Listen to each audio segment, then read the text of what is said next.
राधा वल्लभ श्री हरिवंश। लालजू के भोग में ये कद्दू बनाने के चक्कर में मेरे ही कद्दू लगे पड़े हैं। एक तो ये समझ ही नहीं आता ये कच्चा है कि पक्का है, क्योंकि कच्चा होता है तो छिलके के साथ बना सकते हैं और पका है तो छिलका उतारना पड़ता है। अब समझ ही नहीं आ रहा मुझे ये छिलका उतारूं या ऐसे ही काट के बनाऊं। मेरे यहाँ इसे कद्दू कहते हैं, काफ़ी फल भी कहते हैं। आप लोगों के स्टेट में इसे क्या कहते हैं? कद्दू, काफ़ी फल, लौका, पता नहीं क्या क्या कहते हैं। जो भी कहते हैं कमेंट में बताना। हाँ, वैसे ये वीडियो ना मैंने एकादशी के लिए बनाया था, ना कि ये कद्दू दिखाने के लिए। तो एकादशी के दिन चावल नहीं खाते, ऐसा बहुत से लोगों का कहना है। और बहुत से नास्तिक लोग ये कहने चले आते हैं, ऐसा क्यों भाई, ऐसा क्या होता है एकादशी के दिन कि हम एकादशी को चावल नहीं खा सकते? अन्न तो गेहूँ भी होता है, अन्न चावल भी होता है, फिर खा क्यों नहीं सकते? अरे भाई, BA पास, BHD पास, मेरी बात सुन। कभी कुछ शास्त्र भी पढ़ लिया कर, कुछ लॉजिकल बातें भी कर लिया करो यार। बिना लॉजिकल, बिना फिर पैर की बातें लेके मुंह उठा के आ जाते हैं। भाई, एकादशी में चावल में पाप का वास माना जाता है, और वो इसलिए माना जाता है क्योंकि चावल को पूर्ण अन्न माना जाता है।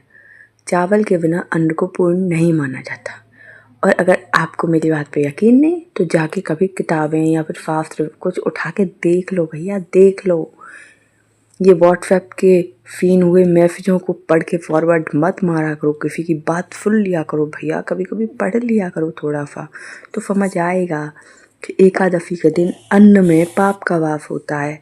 एकादशी ने अन्न को श्राप दिया हुआ है, खास करके चावल को, कि उसमें एकादशी के दिन पाप का वास रहेगा। तो जितना हो सके एकादशी के दिन हमें अन्न ग्रहण नहीं करना चाहिए, उससे हमारी आयु क्षीण होती है, बुद्धि क्षीण होती है। लेकिन ये भी कहीं हद तक देखा जाता है कि चावल बहुत से स्टेट में होता है। बिहार में देख लो, बिहार में चावल ही होता है यात्रा खाने में, तो लोग बोलते हैं चावल छोड़ दो खाने में और सब कुछ खाओ। तो वो जो सब कुछ खाना होता है ना, वो मरीजों के लिए, छोटे बच्चों के लिए और जो बुजुर्ग होते हैं, मरीज होते हैं, उनके लिए होता है कि जहाँ तक हो सके आप उन्हें चावल ना पवाओ। एकादशी के दिन उन्हें चावल की जगह आप चपाती, रोटी, दलिया ये सब खिला सकती हैं, क्योंकि वो बुजुर्ग हैं, मरीज हैं, बच्चे हैं उनको। लेकिन चावल हो सके तो नहीं खिलाना चाहिए भैया। महीने में सिर्फ 2 ही दिन तो होते हैं जिस दिन हमें अन्न का त्याग करना होता है। जहाँ तक हो सके 2 दिन पड़ते हैं महीने में, फलाहार कर लीजिए 2 दिन। और फिर भी नहीं हो रहा तो कम से कम चावल तो मत खाइए, चावल का तो त्याग कर ही सकते हैं। अब बहुत से लोग मुझे ये बोलने चले आते हैं कि आप आजकल पूजा करने से पहले भोग खा लेते हो, प्रसादम पा लेते हो। तो भाई पाना पड़ता है, जब हालात ख़राब होते हैं, तबीयत ख़राब होती है, शरीर ख़राब होता है, तो कहीं करना पड़ता है। वैसे मैंने दूध ही पिया था, बाकी कुछ नहीं खाया पिया था। उसके बाद मैंने अपनी पूजा आरती की, अपने लालजू को नहलाया धुलाया, अपनी पूजा वूजा करके तब मैंने प्रसाद ग्रहण किया। और प्रसाद में आपको तो पता है मैंने क्या बनाया, लड्डू।